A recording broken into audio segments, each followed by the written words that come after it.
അസ്സലാമു നമസ്കാരം. ചിക്കൻ കുറുമയാണ് ഇന്ന് ചെയ്യുന്നത്.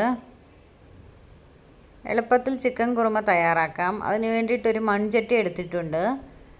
അതിലേക്ക് 2 ടേബിൾ സ്പൂൺ വെളിച്ചെണ്ണ ഒഴിച്ചു കൊടുക്കാം.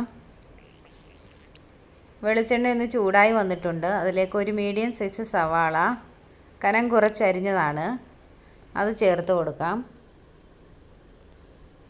അത് നന്നായിട്ടൊന്ന് വഴറ്റിയെടുക്കണം.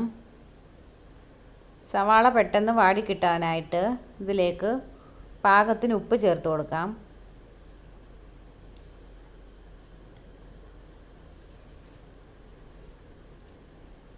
ഇനി 1/2 ടേബിൾ സ്പൂൺ ഇഞ്ചി ചതച്ചത്, 1/2 ടേബിൾ സ്പൂൺ വെളുത്തുള്ളി ചതച്ചത് ചേർത്തൊന്ന് മിക്സ് ചെയ്തെടുക്കാം. ഇനി ഇതിലേക്ക് ചെറിയൊരു കഷ്ണം കറുവപ്പട്ട, 2 ഗ്രാമ്പു, 2 ഏലയ്ക്ക ചേർത്ത് കൊടുക്കാം. അല്ലാതെ വേറെ ഒരുപാട് ഗരം മസാലയൊന്നും ഇതിൽ ചേർക്കത്തില്ല.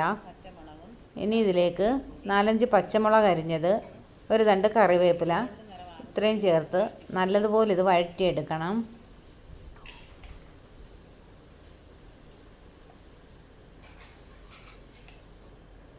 ബ്രൗൺ നിറമാകണ്ട, എന്നാലും നല്ലതുപോലെ വഴണ്ടി വരണം. ഇതിലേക്ക് 1/2 ടേബിൾ സ്പൂൺ മല്ലിപ്പൊടി, 1/2 ടേബിൾ സ്പൂൺ കുരുമുളക് പൊടി ചേർത്ത് കൊടുക്കാം. ഇതിനി ലോ ഫ്ലെയിമിലിട്ട് ഇതിൻ്റെ ഒരു പച്ച കുത്തൽ മാറുന്നിടം വരെ ഒന്ന് വഴറ്റിയെടുക്കണം. ഇതിലേക്ക് 600 ഗ്രാം ചിക്കനാണ് ഞാൻ എടുത്തിട്ടുള്ളത്. ഇനി ചിക്കൻ ചേർത്ത് നല്ലതുപോലെ മിക്സ് ചെയ്തെടുക്കണം.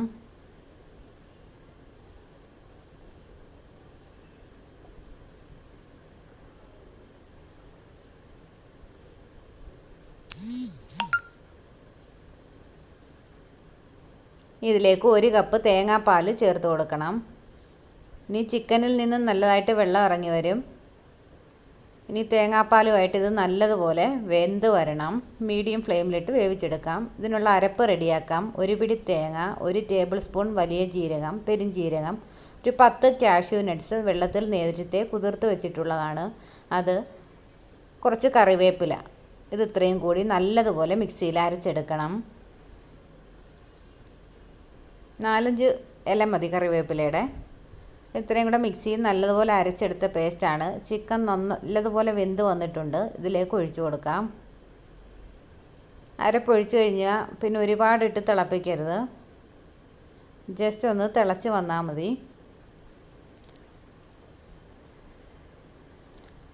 അരപ്പൊഴിച്ച് നല്ലതുപോലെ ഒന്ന് തിളച്ച് വന്നിട്ടുണ്ട്. ഇനി സ്റ്റൗ ഓഫ് ചെയ്തിട്ട് താളിച്ചൊഴിച്ച് കൊടുക്കണം. അപ്പോൾ ഈ റെസിപ്പി ഇഷ്ടമായവർ ലൈക്ക് ചെയ്യണം, ഷെയർ ചെയ്യണം. സബ്സ്ക്രൈബ് ചെയ്യാതെ കാണുന്നവരൊന്ന് സബ്സ്ക്രൈബ് ചെയ്ത് സപ്പോർട്ട് ചെയ്യണം. Thanks for watching.